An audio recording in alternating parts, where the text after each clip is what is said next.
नमस्कार, मी सचिन आवडे L S मराठीमध्ये तुम्हा सर्वांचं स्वागत करतो। मी जो आहे तो आता दौंड तालुक्यातील पाटस या ठिकाणी आहे आणि पाटसमध्ये बेबी कॅनलच्या पाण्याचं पूजन जे आहे ते दौंडचे आमदार राहुल कुल यांनी केलेलं आहे। आपल्यासोबत आमदार राहुल कुल आहेत। दादा, काय सांगाल, आता तुम्ही बेबी कॅनलच्या पाण्याचं पूजन जे आहे ते केलेलं आहे? बेबी कॅनलची संकल्पना खूप जुनी होती आणि पुणे शहरानं जे जादाचं पाणी जे शेतीसाठी आरक्षित आहे ते पुण्याला देताना त्याच्यात एक अट टाकली होती की पुणे महानगरपालिकेने जो जादा वापर केला जाईल ते शुद्ध करून हे बेबी कॅनलमध्ये टाकावं। पुणे पाणी वापरत होतं परंतु शुद्ध करून देत नव्हतं। 2014ला निवडून गेल्यानंतर मी तत्कालीन पालकमंत्री कैलासवासी गिरीश बापट यांच्या कानावर हा विषय घातल्यानंतर माननीय सुधीर मुनगंटीवार, तत्कालीन अर्थमंत्री आणि तत्कालीन जलसंपदा मंत्री माननीय गिरीश महाजन साहेब यांनी बसून या कॅनलची सुरुवात केली। माननीय मुख्यमंत्र्यांनी नंतर त्याला 350 कोटी रुपयाचा निधी दिला आणि त्यावेळेचं संपूर्ण आस्थीकरण झालं। सुरुवातीला हे पाणी यवतपर्यंत आलं, नंतर केडगावला आलं, नंतर वरवणला आलं आणि आता या बेबी कॅनलचा शेवटचा जो टप्पा आहे पाटसपर्यंत हे अतिशय यशस्वीपणे पाणी पोहोचलेलं आहे आणि पुढच्या काळामध्ये अजून चांगल्या पद्धतीनं व्यवस्थित दाबानं हे पाणी इथं पोचावं असा आमचा प्रयत्न राहणार आहे।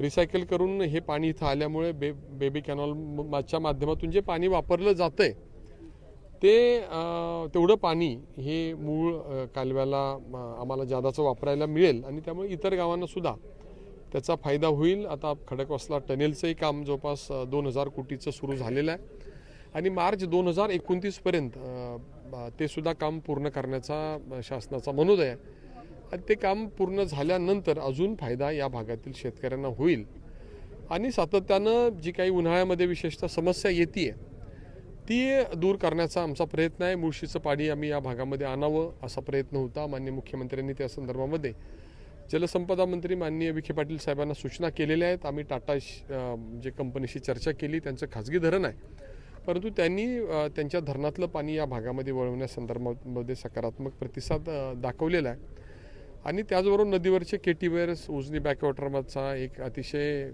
महत्त्वाचा असणारा, खूप वर्ष मागणी असणारा बंधारा, हे सगळं 2026मध्ये त्याला मान्यता देण्यासंदर्भातली प्रक्रिया आमची सुरू आहे।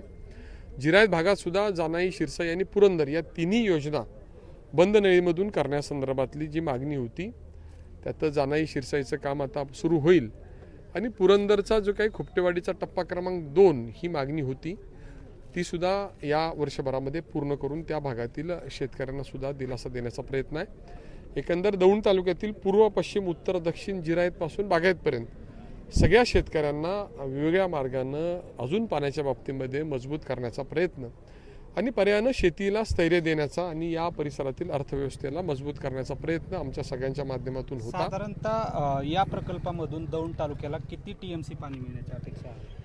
या प्रकल्पामधून जादाचं किमान 6 TMC पाणी दौंड तालुक्याला मिळेल। म्हणजे मेन कॅनॉलचा जर आपण हिशोब केला तर साधारणपणे 70 दिवसाचं पाणी मेन कॅनॉलमधून जेवढं वापर होईल तेवढं बेबी कॅनॉलमधून वापरता येईल असं आपल्या साधे शेतकरी भाषेत सांगता येईल। साधारणतः आपण जर पाहिलं तर यावर्षी देखील उन्हाळ्यामध्ये पाण्याची टंचाई जाणवली होती आणि एकंदरीतच या सर्व बेबी कॅनलच्या पाण्यामुळे शेतीमध्ये नेमका काय फायदा होईल?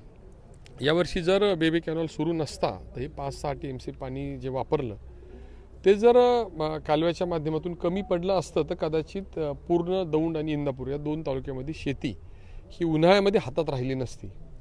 त्यामुळे हे संपूर्ण दौंड आणि इंदापूर तालुक्यातील शेतीमध्ये अतिशय मोठं योगदान या कॅनॉलचं राहिलेलं आहे। या कॅनॉलच्या माध्यमातून साधारणपणे हवेली तालुक्यापासून दौंड तालुक्यातील पाटसपर्यंत याचा जो वापर झालेला आहे त्यामुळे हे नदीचं रिसायकल केलेलं पाणी वापरल्यामुळे कॅनॉलचं तेवढं पाणी वाचलं।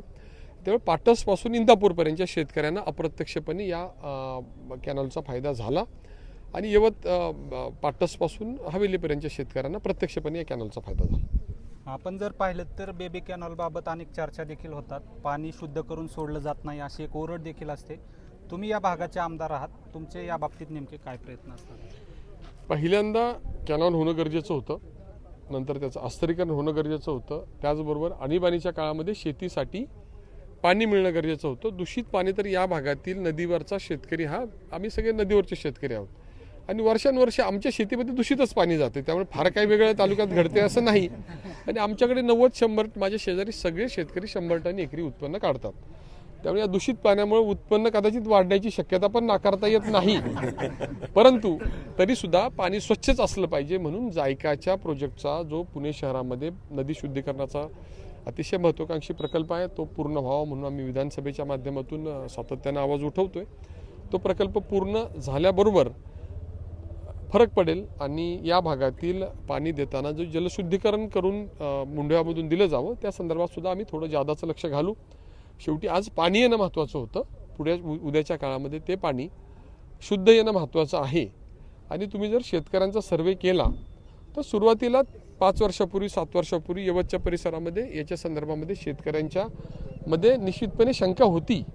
परंतु जे बेबी कॅनलचं पाणी घेत आहेत ते मेन कॅनलपेक्षा सुद्धा सध्या आनंदी आहेत. त्यामुळे चिंता व्यक्त करणाऱ्या शेतकऱ्यांना त्यातले बहुतांशी शेतकरी नसावे आणि विनाकारणच ते चिंता व्यक्त करत असतील तर त्यांनी माझ्याकडे संपर्क केल्यास मी त्यांना सगळी अर्थकारण उपयोगिता आहे सगळं मी समजावून सांगू शकेल. परंतु माझ्याकडे अजून कुणीही हे पाणी शुद्ध करूनच द्यावं आणि ते अशुद्ध असल्यामुळे आमच्या शेतीला नुकसान होतंय असं अजून कुणीतरी भेटलेलं नाही.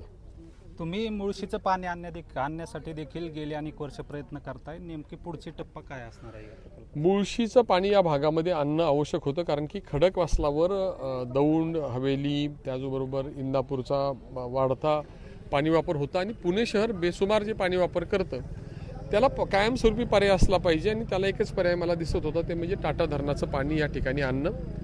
त्या बाबतीमध्ये मी आग्रही होतो. त्याच्या 2 समित्या अभ्यास समित्या झाल्या. दोन्ही समितीचा एक पहिली सूर्य समिती झाली त्याचा मी सदस्य होतो. नंतर त्याच्या आधी भावे समिती झाली तिचाही मी सदस्य होतो आणि आम्ही व्यवस्थित कामकाज करून शासनाकडे त्याचा रिपोर्ट सबमिट केला. शासनानं सुद्धा त्याच्यामध्ये त्याची दखल घेतली. माननीय मुख्यमंत्री महोदयांनी या संदर्भामध्ये सविस्तर बैठक घेतली आणि जलसंपदा मंत्री माननीय विखे पाटील साहेबांना या संदर्भामध्ये आदेश केले की हे पाणी डायव्हर्ट करण्याची प्रक्रिया सुरू करा.